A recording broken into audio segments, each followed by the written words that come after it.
Hey guys, welcome back to the BuzWeaver channel, and today we have some huge news out of Atlanta. The Hill. Stacey Abrams to skip Biden's voting rights speech in Georgia due to conflict. And of course that conflict is Joe Biden's tanking approval, because as we talked about here on the channel, the left and Democrats base so much on popularity. It is their virtue. It is their way of knowing that society is receptive to their ideology, philosophy, and worldview. And so if they're not popular, if they're not getting the attention, if they don't feel influential, then they start to panic. And these sorts of things happen. So Stacey Abrams is no dummy. She is trying to run for governor here in Georgia, and she doesn't want to align herself with Joe Biden. And we'll get into that here in a moment, because the Democrats, as well as the mainstream media, are trying to run defense for Joe Biden. They're trying to protect him.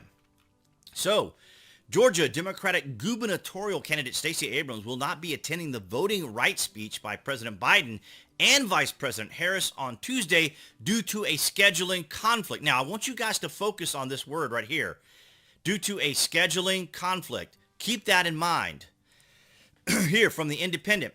Biden dismisses split with Stacey Abrams as she skips voting rights events, citing scheduling conflict. So you see here, there's a pattern. The Democrats, as well as the mainstream media, are finding ways to defend and protect the president by saying it was a scheduling conflict. But as you can see here on CNN, specifically, Democracy in Peril, voting rights group boycotting Biden's speech. Don't need another speech. So they're upset. They're angry that Biden is kind of coming here and doing his typical just contrived optics tour where he goes out and tries to look presidential despite the fact that he is not, because we all know that Mr. Biden is just a surrogate of the establishment. Now, again, I wanted you to focus on that again, because we're still talking about the fact that they keep talking about it being a scheduled scheduling conflict. So let's just take a look from Reuters. Some black Hispanic voting rights groups to boycott Biden's Atlanta speech. So here they are. You see their buses. They go out and about in Atlanta. We'll get into the voting aspect of that in just a moment. Washington, January 10th, from Reuters. Some civil rights groups that helped turn out Democrats in Georgia during the 2020 election to win the state for U.S. President Joe Biden plan to boycott his speech in Atlanta on Tuesday because they're disappointed by the lack of action on voting rights. Well, if they're disappointed by the lack of action on his voting rights, what about our higher taxes, higher retail, higher heating, transportation issues? We got the jams from transportation, right? We have the bottlenecks. We also have the abysmal exit of Afghanistan that led to 13 service personnel or cost 13 service personnel their lives. And then, of course, we just have the abysmal situations going on in the world with China and Russia as well. And so they're only concerned about voting. And I'm going to talk about this because look at the conflict here. They're concerned about voting rights, yet in this first sentence, some civil rights groups that helped turn out Democrats in Georgia during the 2020 election. Okay, so where's the problem? Where's the voting rights problem? Georgia became blue. It became blue because of the changes that were made to mail-in ballots starting in Pennsylvania. That's right. It was I know many people talk about this, and I'm glad that they mention it because it means they're paying attention. When many people respond back to me, they say, yeah, but the Republicans are the ones that helped pass the PA voting right or voting mail-in ballot changes in Pennsylvania. That's right. The Trump detractors, the never Trumper Republicans did. That's right. Because it was an organized event. These are more clues to it having been organized. But this whole nonsense about voting rights is really a misnomer. It's a mischaracterization. It's a framing exercise. Voting Rights Act of 1965. The Voting Rights Act of 1965, signed into law by President LBJ, aimed to overcome legal barriers at the state and local levels that prevented African Americans from exercising their right to vote as guaranteed under the 15th Amendment to the United States Constitution. We have a right in this country to vote. To secure that vote, it should require ID. It should require some level of effort, not only to vote, but to ensure that the people voting are casting a legitimate vote. So that's absurd. Not to mention the fact that we have huge lines, or there have been huge lines for people to get vaccinated, and or even in some parts of the country who require a vaccine card to be able to participate in a public business, right? That normally people frequent. They have to have a vaccine card. That's complete tyranny. Those are concerning. So you can see here from the Georgia breaks all-time voting record. From Atlanta, in a historical election, Secretary of State Brian Kemp announced early Wednesday morning that Georgia set an all-time record in number of votes cast. Now, this was back in 2008, where we set a record of 3.9 million votes. That's nearly the entirety of the city of Atlanta. So this is going back to 2008, just to illustrate. Not to mention, from Wikipedia, right?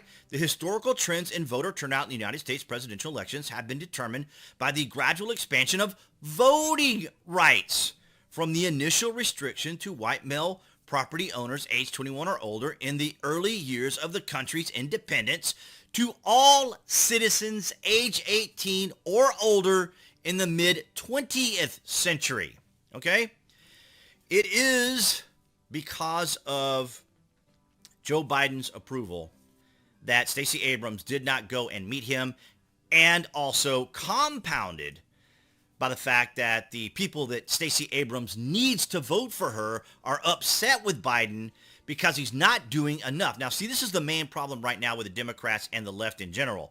The left, of course, want all sorts of things to be happening that can't happen because, of course, we have balances of power in our Constitution, or balances of power in our country, that prevent a president from just going and doing this, complete write-up of all executive orders and just doing whatever he wants. And that's what the left wants. They want all of these particular additional assets, right? Like I always say, it's not about the Constitution, it's not about our Bill of Rights, and it's not about our law. It is about outcomes. It's about certain groups of people being able to get and do what they want when they want it. Now, I believe that everyone in the United States does have access to the Constitution and the Bill of Rights and their liberties, but certain groups of people want some additional assurances, want some additional insurance that their particular situations and circumstances aren't dismissed or overlooked by larger groups of individuals. And that's essentially what it comes down to. But I don't see that a president or legislative body or politicians can just enact special rights or special permissions or special abilities without it being a conflict to the rest of the citizenry. So as you can see here from Real Clear Politics, a huge aggregate. Joe Biden's disapproval is 53.7. This is a man who has the entirety, almost the entirety, of the mainstream media, the entire Democrat Party, well, a majority of the Democrat Party, as well as activists and the tech giants on his side. We have full-on censorship in social media. Why? Because the cult of the left doesn't want other individuals to either persuade someone to a better idea or a better concept, and they don't want people to reject what they have to say or shoot down and illustrate that there are better ideas, better solutions, better ways to approach things than by the left. So we have censorship to silence voices so that the cult of the left doesn't get influenced by solutions and practicality and rational, cogent thought, independent, critical thinking. Now we go over here to Civex, where we see from January 8, 2022, not too long ago, 149,960 responses to Joe Biden's approval. As you can see here, 54% disapprove, 36 approve. Now, if we go over here just out of curiosity and we look at Democrat approval, he's at 74 approval. That is pretty impressive compared to pretty much day one where he had 90% approval. And then, of course, it's gradually going down, gradually going down, gradually going down, all the way down to a C. That would be a C if you were in school. So he's got a C approval from actual Democrats. And we see it right here, right here. Stacey Abrams to skip Biden's voting rights speech in Georgia due to conflict. No, due to his unpopularity is why. And even here in our local news here in Atlanta, from Fox 5 Atlanta, Biden-Harris visit Atlanta to push for voting reform bill. Well, according to the voting rights groups here in Atlanta, he's not doing enough, or he's not doing anything at all, actually. I just kind of skipped over to that next one. Biden-Harris visit to Atlanta to push for voting rights bill. Well, I like I just said, we can vote in Atlanta. We can vote in Georgia. No one is being overlooked when it comes to voting. No one is being turned away, and no one is being excluded. Atlanta, President Joe Biden and Vice President Kamala Harris, or I should say diversity hire Kamala Harris, if you want accuracy, will be in Atlanta on Tuesday, today, to discuss the need for federal legislation. Why? Why do we need federal legislation? To protect the right to vote. You mean the ability to make voting less secure? To be able to allow people to just vote mail in the entirety of the time? Now, there's a reason this strategy is implemented. As we have talked about here before, it is much easier for the Democrats to reach their constituencies, to reach their base, because many Democrats live within cities, right? And so if someone wants to go out and canvass, it's much easier to canvass in a city, whether you go building to building with permission from the building establishment, of course, but you have city squares. You have areas within a city where people travel when they're in that city, so they can set up these little booths and other little areas, get their permits, and they can canvass a city area much easier than, say, the rural and the suburb areas, even here in Georgia. Now, I live in the suburbs, South Metro Atlanta. Our county is the furthest south part of Metro Atlanta, and we had canvassers here, as I told you in a previous video, nearly every single day, sometimes twice a day, out canvassing. Or, as I like to say, and I translated into my kind of bias mindset, making sure that people were voting the correct way on their ballots. So there was a lot, I mean, a huge amount of canvassing, like it says right here. In this first sentence, civil rights groups that helped turn out Democrats in Georgia during 2020. Oh, yes, absolutely. You see these buses? These were going around our area. Well, I didn't see the buses in and of themselves because most people were in their own vehicles or Uber or however they organized it. But I can assure you there was some major planning by the Democrats here in Georgia, and that's why we turned blue. And that's why Raphael Warnock and Joe Ossoff won. So here again, local news here in Atlanta, WSB Channel 2, Biden to visit Atlanta Tuesday to push voting rights filibuster changes. So he's here. They barely mention Stacey Abrams in this particular article. They mostly talk about Biden visiting the Martin Luther King Memorial and things of that nature, laying a wreath and that sort of thing, which most presidents do when they come here to Atlanta. From 11 Alive, here, NBC, Biden to back Senate filibuster changes to pass voting rights bill. But he's only talking about it because that's what Biden does. It's the same thing with the vaccine mandates. He just talks about it, and then everybody panics until he tries to enforce it, which he's not going to do, because once he tries to enforce it, that's when he gets in trouble. But we're seeing this week, at least as of last week, the Supreme Court is looking into this to settle it once and for all. And I think the reason they needed the additional time was because, of course, they don't want to make Joe Biden look bad, or they don't want to dampen down Joe Biden too much, because he's already taking a hit in the shorts when it comes to his approval. So you can see a lot of this here. Presidential Joe Biden will use a speech in Georgia to endorse changing Senate rules that have stalled voting rights legislation. No, what's stalled is the idea that they're going to relax a lot of the very secure processes that we have here, but they also want to extend, for example, like drop boxes and these sorts of things too.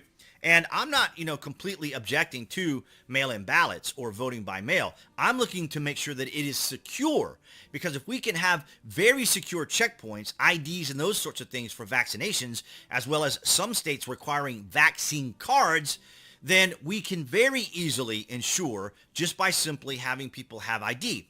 Here in the state of Georgia, so in the state of Georgia, so for example, if you go to Georgia Gov, in those sections where you would ask for or request a mail-in ballot, you can also request a state ID. They're all right next to each other. They're in a row. So if you can request a mail-in ballot, you can request an ID. There is no difference in obtaining one.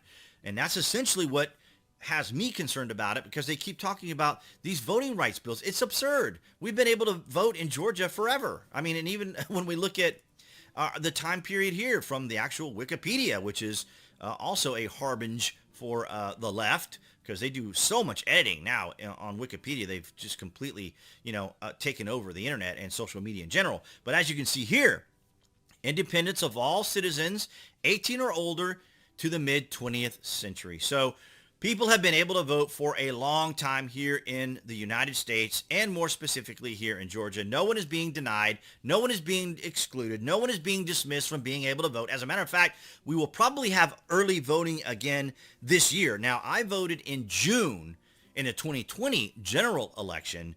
So if we have early voting, this is even less of an excuse the Democrats have. Not to mention the fact that if we do have early voting, then people can get out and vote. They can't complain about the lines. They can't complain about not being able to have their vote within 5 months.